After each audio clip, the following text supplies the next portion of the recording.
Heat Seekers, I have a great guest for you today on the Hot Takes. And this is our second take because I forgot to record on the first one. But I've got Simon Groeneveld from Front Yard Fantasy, great friends of Roto Heat. And he has an interesting player to talk about today. Simon, who is it? I want to talk about third-year wide receiver on the Chicago Bears, Darnell Mooney, Rick. Darnell Mooney, as everybody knows, I'm a Bears fan. I'm very excited for this. And where do you think he's going to, or what possibility do you think Mooney has to finish above his current ADP of 28 on Underdog at wide receiver and 27 on Sleeper? He's about a 5th, 6th round pick. Where do you think he can finish at the wide receiver position? Yeah, absolutely. You brought me on here for a hot take, Rick. That's what I'm going to give you. I think Darnell Mooney can be a wide receiver 1 this year, a top 12 wide receiver in PPR leagues is where I think he can finish. Ooh, we're getting spicy. I like it. As a Bears fan, I hope so. Tell us why you think he can finish up there. Yeah, absolutely. I want to look at two things, what he's done and then what the Bears are doing right now that I think lead to this conclusion that it's well within his range of outcomes. He's going into his 3rd year and his previous 2 years have been promising after coming out of the NFL draft. 98 targets that first season, a little over 600 yards, 4 touchdowns, kept the touchdowns consistent this year, but he received 140 targets, and that was with Allen Robinson still on the team, or the shell of Allen Robinson on the Bears last year. But he still received 140 targets, 81 receptions, finished with 4 touchdowns and over 1,000 yards. There's the foundation that we're talking about, those first 2 years in the league. Now, going into this next season, we look at last year. He did that in that offense with a complete mess of an offense with Matt Nagy running it there. They have a new head coach in town who I think from the way he's talking about this team is going to use Justin Fields more to his strengths. We saw Justin Fields last year struggle in the pocket. He was throwing to receivers late. He didn't have great pocket presence. But whenever he got split out, whenever he would go outside of the pocket, we saw those flashes of brilliance, those things that made people so excited about Justin Fields coming in. And from the way Eberflus is talking, that's what he wants to do this year. He wants to be a run first team with Montgomery and Herbert and then get Fields outside of the pocket throwing to Mooney. So I think that helps Fields play better. It helps Mooney's efficiency. And with that baseline target volume, like 140 targets, I view as a baseline. That's what he's going to get this year minimum if he stays healthy. Slight uptick in that efficiency. Justin Fields performing a little bit better. This offense gelling a little bit more than it did last year lays the groundwork for Mooney to be a top 12 kind of guy. You know what? I agree with everything you're saying.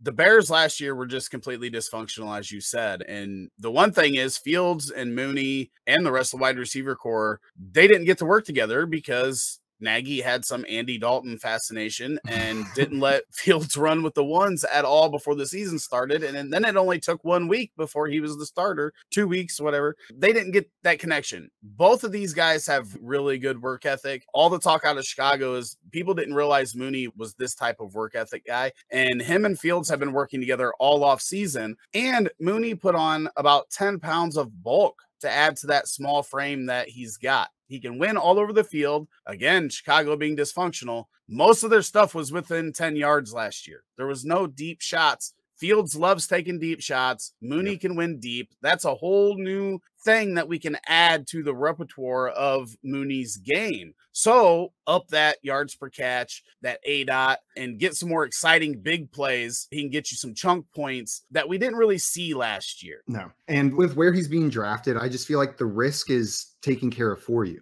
He's being drafted as a high-end wide receiver 3 in that range. And I feel like that's his floor with the level of volume that he's going to get. So you're drafting him at his floor. You can take him around earlier, and it's still a fairly safe pick for me, drafting him as a back-end wide receiver 2. If you hop up around and grab him, I've got no issues with it. Because with that kind of volume, if the offense stays the same, that's probably about where he'll finish. And if the offense takes those steps we're talking about, the sky's the limit for a receiver with that kind of volume, that kind of talent. Yeah, so speaking of that, where he's basically priced at his floor, how much risk do you think there is, if any, that he does regress? Maybe it's Allen Robinson leaving and not taking any of that attention, and Mooney now getting all the attention from the defenses at the wide receiver position. How much risk is there that he actually disappoints at this ADP? Yeah, I think there's 2 big things that could happen that would make him disappointed at this ADP. We're just completely wrong about this offense being less dysfunctional and Justin Fields taking a step forward. If Justin Fields doesn't take that next step, if he doesn't look better this year, we're likely not talking about Mooney as this potential wide receiver 1 guy. He's probably pretty secure in this area where he is and could definitely have a lesser performance than last year. Over 1,000 yards isn't anything to sneeze at, and not guaranteed if things don't go well this year. But with that being said, I like what we saw in bursts from Justin Fields last year. I loved his tape coming out of college, and I think this offense was designed in such a way to highlight his weaknesses last year instead of playing to his strengths. So I'm optimistic about Fields this year. The one that does concern me a little bit more, and you brought it up, Allen Robinson leaving. We've seen it before in that Steelers offense. Juju Smith-Schuster came out, had one hell of a season across from Antonio Brown, but then Antonio Brown leaves. We're all excited for Juju to be this like top 3 wide receiver in this offense. And it doesn't happen. He's not the same receiver whenever he's getting that number 1 wide receiver coverage. We definitely could see something like that with Mooney. Something you mentioned earlier, though, Rick, I could help play against this is if they're willing to line up Mooney all over the field, move him around like his skill set dictates, hopefully he won't be seeing as much of that shadow coverage throughout the entire game. So I think it's definitely in the range of outcomes for him, but I'm not super concerned that the absence of Allen Robinson, especially the version of Allen Robinson we saw last year, is going to affect Mooney's play too much in this coming season. That was going to be my main point. If we would have had a season like Robinson had in 2020 last year, then I think it would be a more valid argument that people are using in regards to Allen Robinson being gone. Despite that, Allen Robinson does dictate some attention, whether he's playing great or not, just because Allen Robinson is one of the better receivers, or had been one of the better receivers in the league. We'll see that going forward. So let me ask you this to cap this off. We know that you think there's a slim chance that he regresses and is less valuable than his ADP. You are predicting or having a hot take of him finishing as a top 12 wide receiver. What percentage chance do you think he has to get into that range here in the 2022 season? Yeah, I don't know what kind of percentages you're getting from your other guests on these videos yet, Rick, if they're all over the place, if they're high, but I think I might go a little bit aggressive here with this one because I think the foundation is laid pretty safely. I'm going to go with around 30% chance of him finishing as a top 12 wide receiver. And the reason being what we talked about earlier, the biggest thing in reaching that point is you either going to be a high touchdown guy or you got to be a high volume guy. Mike Evans makes his money on the touchdowns, right? He's almost a slam dunk for double-digit touchdowns. It's not what I'm expecting here, but Darnell Mooney's almost a slam dunk for 150 targets this year. That seems like a very safe bet the way this offense is going. He hits 150 targets. That's a big old checkbox there. That's a hard one to reach to get to that top 12 spot. Now, if those efficiency numbers can go up just a little bit, if his red zone targets go up just a little bit, if they start taking those deep shots so we can have more of those blow up games,